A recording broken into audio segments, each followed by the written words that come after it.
everyone, welcome to our podcast. So my name is Emma and I've worked for accommodation for students since April 2020. So today's topic for the podcast is going to be all about studying at university in 2022.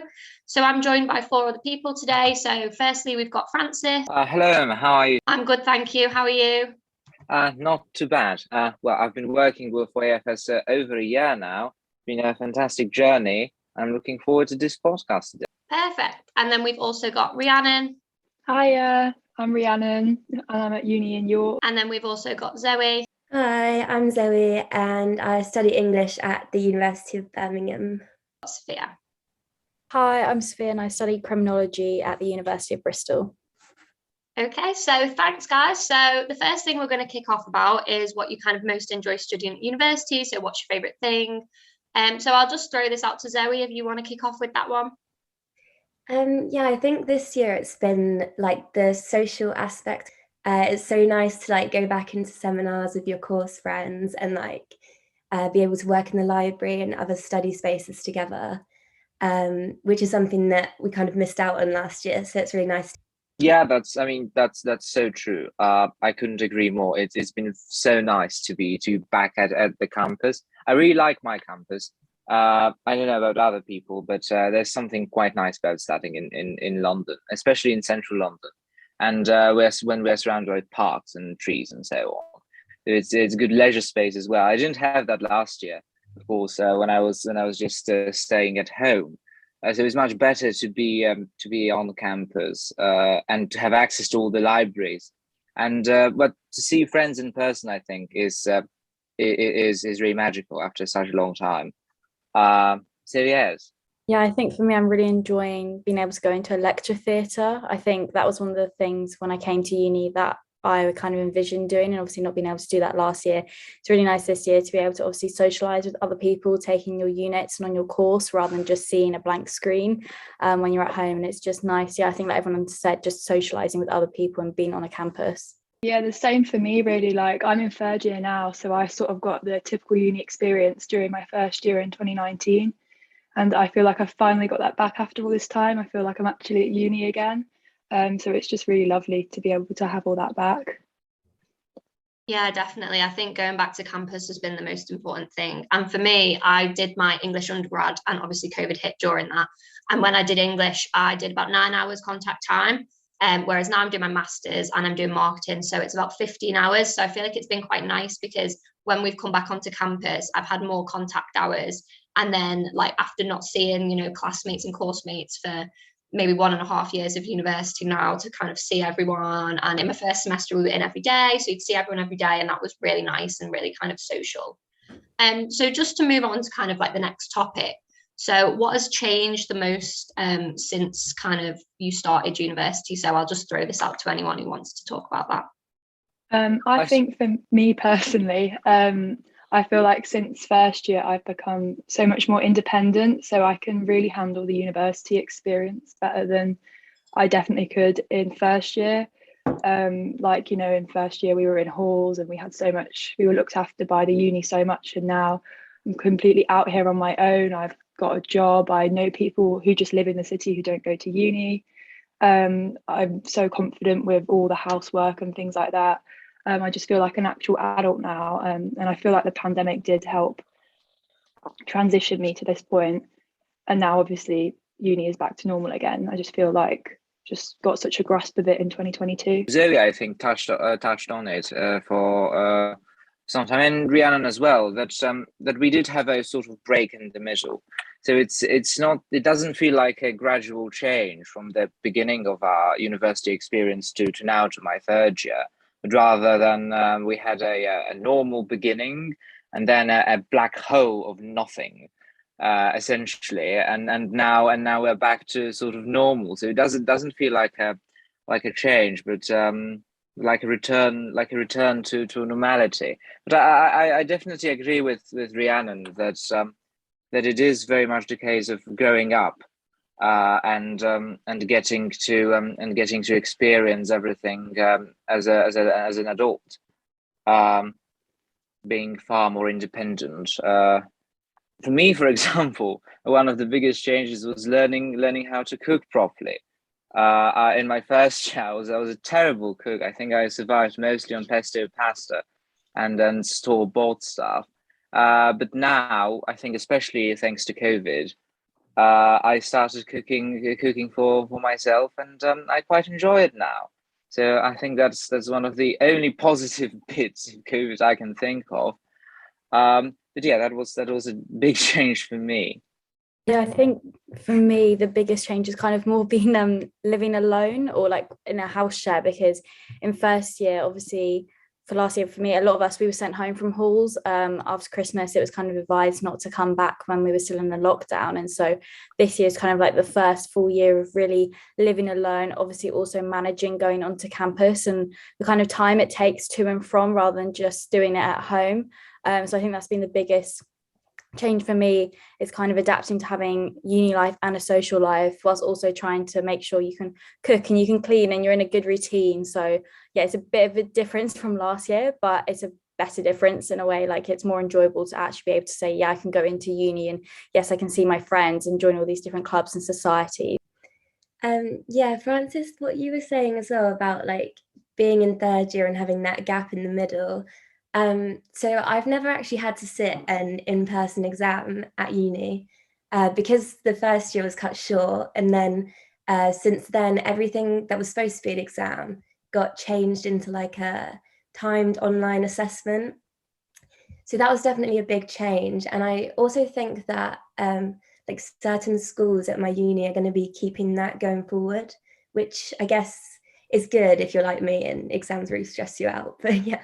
No, I'm sure that some of us are very lucky to be keeping our online exams. I'm very happy I am keeping my online exams. I couldn't imagine having to start to do an in-person exam in an exam hall. I mean, it's UCL does them in a horrible place in London. It's a sort of, it was a Nightingale hospital over the pandemic, the place we usually have our exams. So I to be perfectly honest, I wouldn't be too happy having to go there to take my exams. It's much better having the 48 hours to write the few essays at home. But I don't know about you guys. What about you? Do you have an in-person or online exam? I'm online. I've been online. Mine's all same. coursework based, so we just don't have exams. They found this year, they were like, we're just going to do it as coursework, and then it works for wherever people are, if they're in the UK or not. Well, I suppose we are very lucky. We only have to pray for our Oxford and Cambridge friends, who, as far as I understand, will be sitting their exams, in person for the first time. Some of them. So yes, fingers crossed for. I think my summer ones, so I've just done my January exams and they were online. And I think my summer exams, they're in discussion of whether they will be online or in person. But I think any advice for anybody listening who has to do an in-person exam for me would be to practice, because when I was in first year, I didn't have an exam in January and I just had an exam at the end of the year. And I revised for the exam and things, but I didn't actually sit down and, say, okay, I've got 2 hours, let me write an essay. And as I began to write the essay and the exam, it kind of dawned on me that I hadn't actually sat down and written an essay in 2 hours since my A-levels a full year ago. And then I remember thinking like this was a mistake not to kind of practice, because when I was studying for my A-levels, I would set the timer for 2 hours, write what I could, and then kind of reflect on like how we could improve. And I didn't do that. I don't know why, but I didn't do that when I was studying for my exams. And then it really hit me in the face that I'd been doing coursework all year and not had that practice. So I think when hopefully we do go back to a bit more normal life and go back to in-person exams, I think I would definitely recommend anybody to do like a little practice, because it's been a while. I've not done one. That was the last, January 9th, 2019 was the last exam I did in person. So it's been a while. So yeah, just moving on to our next topic. So what is kind of the most challenging aspects of university that we're finding right now? So again, I'll just throw this out to anyone. I don't know about the rest of you third years, but I'm suddenly feeling the immense pressure. Like, I've got such a finite time left at uni. There's so many restaurants I've not been to, still clubs and bars that I've not been to, and friends that I don't know how much I'm going to see for the rest of the time. So I just feel the need to enjoy it as much as possible and finish city, like feel like I've done everything here, all whilst like, you know, doing well in my degree. But yeah, just a pressure to enjoy this time so much because there's so little of it left. Like I feel like you just want to say yes to everything, just like to experience living in the city and like just do everything that you want to do before you leave. But yeah, I don't know. I think at the same time as that, obviously you have so much work to do, like balancing like a dissertation with other modules, and like time management is something you have to work on like all the way through uni.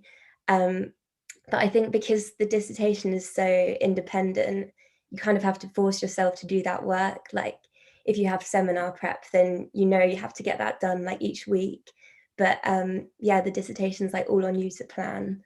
So yeah, that's quite challenging at the moment. So you're very right, Zoe. Especially I think about the saying yes bit and about dissertation, but I want to touch upon the saying yes bit first. I'm sure that many people would agree, but I was a sort of a boring sort of fellow in my first year. I was very responsible, always writing my essays well in advance. And well, second year I didn't have many opportunities to go out and party. And now it's my third year. And I really should be sitting down, writing my essays and preparing for my dissertation. But I'm not doing that. I'm partying now, which is, I think, so responsible. But I think necessary after such a long time of not being able to do it, to be finally able to go out and enjoy oneself is very freeing. It's a very freeing experience, I think. But yes, the pressure of dissertation is always on. I have a few deadlines approaching on that. So yes, it would be good for me to start working. It's my work when one can record lovely podcasts like this one. Yeah, I think for me, I'm kind of in a similar boat where we didn't really get a proper first year. So still when people like do you want to come out and you know you've got so much work, you just want to say yes because you're trying to make up for the fact that you didn't get to do that last year. And I think it's still crazy how I'm still like meeting new people, and like some of my closest friends I've literally met in the past couple of weeks or months. So I think that is the challenge, like trying to balance uni life but also having a social life, because I think it's so important to have that distinction and have that break. You don't want to just be doing work all the time. You actually want to be enjoying yourself, and you're only at uni for a set number of years before you have to go into the real world. So I just look at it as like making the most of my time here and just enjoying myself. Yeah, definitely. And I think it's all about balance too, because I know when I was in my third year, which was last year, and we were in like the regional lockdowns, and then we had a January lockdown, and things didn't open up again until like April, which by that time I was studying, and I spent a lot of time just really focused on university and studying. And I think sometimes like when you do that, you can kind of lose perspective that like even though studying is really important and maybe you've got like a specific grade that you want to get, but also, you know, enjoying your time as a student and, you know, enjoying going out and enjoying, you know, meeting different people is something that is actually just as important as studying. And I think sometimes when you've got so many deadlines or you really want to do well or whatever, it's really hard to like kind of remember that and remember the balance, which is really, really, really important. So yeah, I think like to anybody joining university or is currently in university, just to, you know, keep sight of that balance, because a lot of my friends are international students. So I know that after this year, some of them are going back to like India, for example, or Taiwan. So I don't know whether I'll get the chance to see them again after this year. Obviously, because it's, you know, a long and expensive flight to get to those places. So it is really important just to, you know, go out as well as studying. So just moving on to our next topic. So this is an accommodation topic. So just generally kind of how we find in our accommodation. Do we think we made the right choices with our accommodation? And, you know, if we had more information about accommodation before we'd chosen it, would we have made the same decision? So again, I'll just throw this out to anyone. I really love my house this year. So last year we chose to live in a house which was about a 20-minute walk from campus. Whereas this year it's literally just a 5-minute walk. And I guess it turned out for the best because last year we didn't really have to go in that much. But it definitely makes such a difference being in a good location, because I just want to go onto campus like every day and it's really easy. Location, I think, is key. That's very true. I'm quite lucky with my accommodation. I'm still with the same agency as I was last year. I think that was part of the reason why I chose the flat I am in now, because it was just simple to do the same contract with the same agency, really, and it was right around the corner from where I lived before. So yes, the area is lovely, and the transport links to university are very, very good as well. So I can't really complain. I think many people think too much in terms of closeness to university, but I think it very much depends on what sort of student you are. I, for example, don't learn in the library at all. I much prefer to do it at home. So I only really have to go in for my seminars and to if I need to borrow a book from the library or something like that. But I don't spend too much time on campus. So I think if you are a person that studies in this way, rather than staying in the library or the study spaces at the campus, it's much more important to choose a location that suits you as a person. For example, it's closer to a park, or it's in an area with a very good nightlife, or something of the sort. That I think is very important to remember and keep in mind, because we're all different.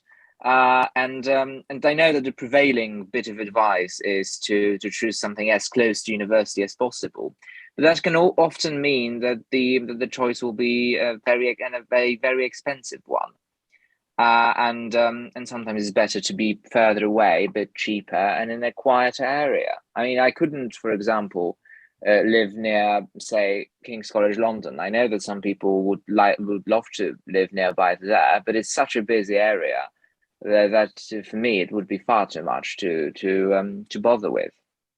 But as I said, everyone's different. But yes, I am happy, and I've talked far too much about that. What about the rest of you? I'm in quite like a small 4-bed flat with like above shops and a bar. And I think the reason for that being is when we looked around, it was obviously online last year because of COVID, and we didn't really know the area, and the bar below us was shut. So now we've realized how noisy it is, particularly on a weekend. It's fine if you're out, but sometimes it's like a random Tuesday night and they're open till like 2 a.m. And I think for us, the other issue we have here is it's just small for like, even just for 4 of us, there's no living room, it's quite cramped. But I think as well, we don't have a garden, but we're quite lucky there's so much green space around us. It's quite nice, especially like in the summer, we were able just to go sit in the park all day and read a book or just have a picnic. It was really nice. That is one of the things we've learned for next year. Like next year we've got a much bigger place. It's a bit closer to uni and it's much quieter as well, and it does have a small garden. So I think we've learned from that mistake this year, and also just being able to actually go and view a property. I think that's like my biggest advice to anyone is, if you can go view the property in person, do it, because you really get a feel for like not just the property itself, but you can kind of see the area and get to know maybe like what the neighbors are like. So obviously for us, we're quite lucky, it's all students, but like next year there's students above us and then next door it's like a family. So it's quite important just to go view the property, and that's a mistake we made last year where we couldn't, but much happier next year. Yeah, I agree with everyone. I'm so happy with my living situation. I live in like a house that's equidistant between uni and town, so it's perfect location. And we're in quite a big house of 5, and I don't know if you can see, but I've somehow ended up with the biggest room, and it is amazing. And I've got French doors over there that lead straight into the garden.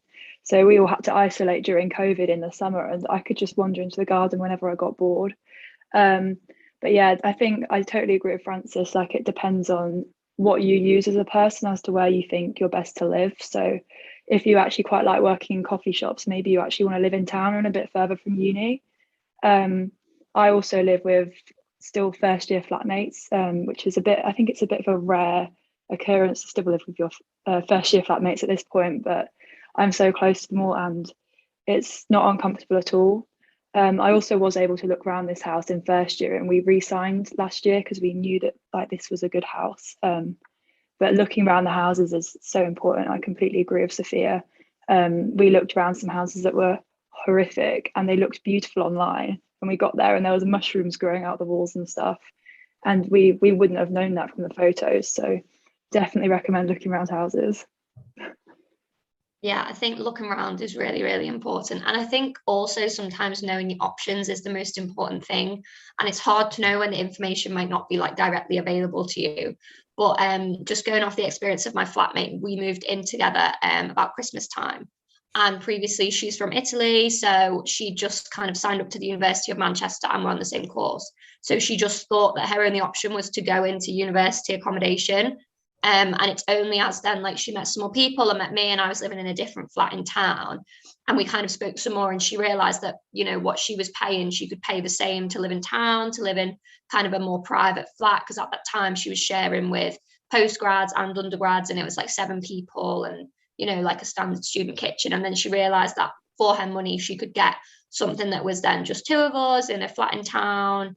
And she didn't realize that was an option kind of before coming to the UK and then speaking to more people and realizing that, you know, this would suit her more. And she just assumed that university option was the only accommodation was the only option. So I think even though it's hard to know information when it might not be directly available to you, but the more information you have about your different options, how much they're going to cost, like the more you'll be informed to make that decision. So I think that's really important. And I think also maybe to consider what's the most important to you, because before moving into this flat, I lived in a flat in the city, like the very, very city centre. I was like, I don't know if anybody knows Manchester, but I basically lived in Piccadilly Gardens, which is like the centre of it. And the flat was lovely. And obviously it was smack bang in the middle, really close to uni, already in town, but it was so busy. And when I would be like, you know, just sat on my bed or in my room, there'd be like 100 people just outside the flat because it was on Tib Street, which was one of the busiest roads. And it wasn't until I moved kind of more to like just outside of town that I realized that I really didn't like that, and that I liked, you know, being somewhere a bit quieter where there wasn't so many people about. And I think I kind of thought, oh, well, this other flat was really nice and it's really modern and it's good location, that's fine. I didn't really consider that I really didn't like it being in such a really busy location.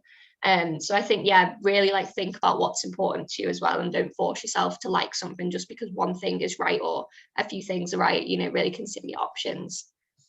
So just moving on to our final topic of the podcast. So if you could offer some advice to somebody starting university in 2022, kind of what would that advice be? So again, I'll just throw this out to anyone.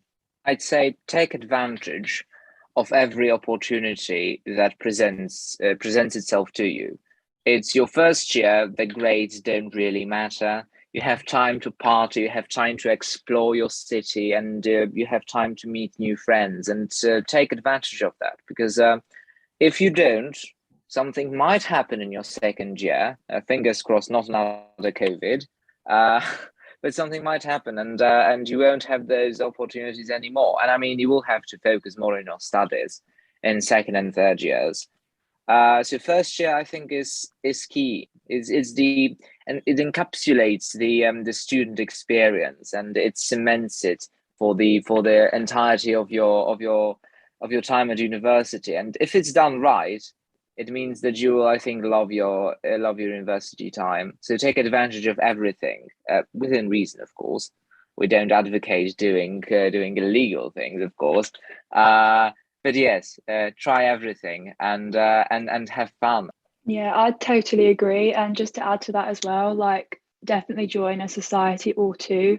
Like so many people I know have joined societies and continued them all through university, and then they've had like a group of friends that are outside of the flat, outside of the house, outside their course mates that they can go and spend time with once a week. And it's scheduled, you know that you're going to be socializing on that night of the week or whatever.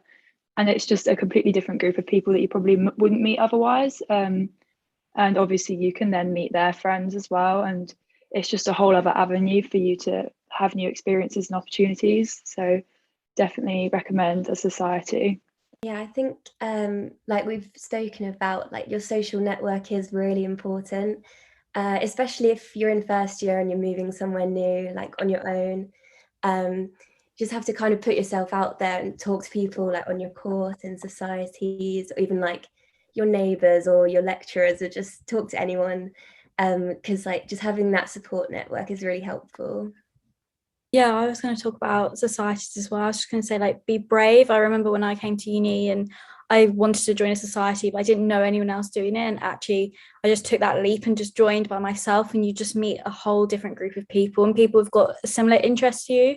And it's also really nice now being able to like talk to my friends about what I get up to in my society and what they do in theirs. And you kind of then meet other people through that. So I think as soon as you come to uni, you've just got to be brave and take a leap and just push yourself a little bit out of your comfort zone, because at the end of the day, you're not going to regret it. You're going to meet a load more people, and you're going to find your favorite people, and in the end, you're going to have a good time. That's kind of the aim.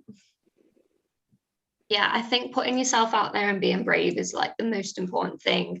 And although it's easier said than done, I think sometimes you really need to kind of force yourself and, you know, self-talk yourself into doing it. Because I know on the first day when I started my postgrad, like I didn't know anybody on my course. And we all had an introduction lecture together. And we had a few things where the lecturer kind of said, you know, introduce yourself to your partner and that kind of thing. And then afterwards, I remember thinking it would be really nice if we could all like go out.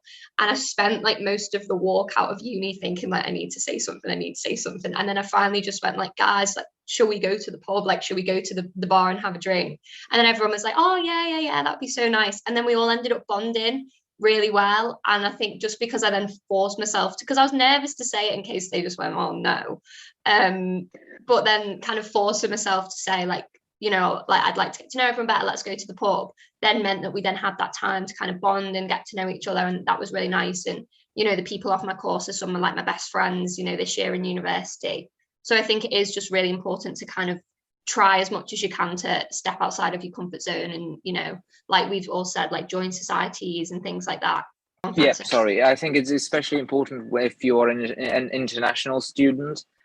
I mean, home students have the advantage of knowing people all around the country, usually having some friends here and there, and there will always usually be somebody you know from your school, or at least from your hometown in at your uni. But for most of us internationals, we're all alone. I mean, I was lucky. I knew quite a few people at UCL, but for many people, it's a leap of faith in a way. So it's even more important to, I think, reach out, because if you don't, and I know it from some of my friends, that it can feel alone if you don't make this leap. I knew some people. I knew a friend of mine who lived alone for most of her university life, who didn't really make that many friends, partly because of COVID. And ended up choosing not to stay in the country because she just didn't feel it, and I think it was partly, at least, because of not making as many connections as one should really. So yes, I think that's an important bit of information for our international listeners. I also think as well, when you're feeling anxious about making that leap or speaking to someone, just remember that they're probably thinking the same and they want to say it as well. They just haven't got the courage to. So if you're that person who's always, you know, saying, oh, let's go to the pub, do you want to meet up after the lecture or whatever, they probably really appreciate that. And you sort of put yourself in the position of the sort of person who does make the plans, who has the courage to say those sorts of things and make those connections. So never feel afraid. Yeah, I think one thing that's really important as well, kind of touching on what you just said, Francis, is to kind of include people as much as you can. So in the first few weeks, we have a massive group chat. It's got like 50 plus people in for like the MSc marketing course. And if I'd kind of made plans with like the closest people or just people that were in my seminar and we just made plans for that night, in the beginning of term, we put it in the big group chat and say, oh, we're going to this bar if anyone wants to come. So just to kind of, you know, when everybody's getting to know each other, not to kind of just stick to the people that you know and the people that you like, to kind of make sure that, you know, you're opening up what you're doing to everybody, so that if there is some people, you know, who haven't like made friends yet, or they're still looking, or they're just looking for something to do or looking to get to know people better, that then you are like kind of putting it out there. And obviously I understand it's a brave thing to do, to put in a chat with 50 people saying like, oh, I'm going to the pub if you want to come. But I think if you can do that, it's like a good way to kind of, you know, help people who aren't brave enough to kind of say I would like to come. And it's just a lot easier like that. And I think because then a few people would start doing it, so then it made sure that everybody was included and, you know, things like that. Because in postgrad, I think not a lot of people were living in halls. So whereas in first year, people had like their flatmates. Like I think Rhiannon, you said you still live with your flatmates from first year. In the postgrad situation, like I just lived with one other person, and I had a few other friends who just lived with one other person. So it was really important to kind of make friends off our course. So does anyone else have anything to add before we close up the podcast? Okie doke. Well, that was our podcast for today. Thank you for listening, everyone, and we'll see you next time.